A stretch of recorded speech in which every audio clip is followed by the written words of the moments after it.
Welcome to the Omega AI training video series.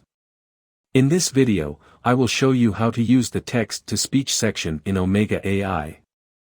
Go to the left menu and click on Text-to-Speech.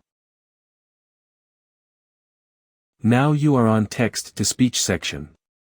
Here you can convert text files into audio files. Just add the document title, text, voice language,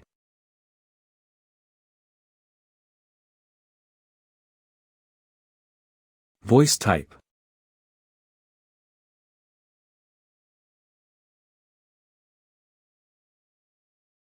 and your result is ready. You can listen to your output.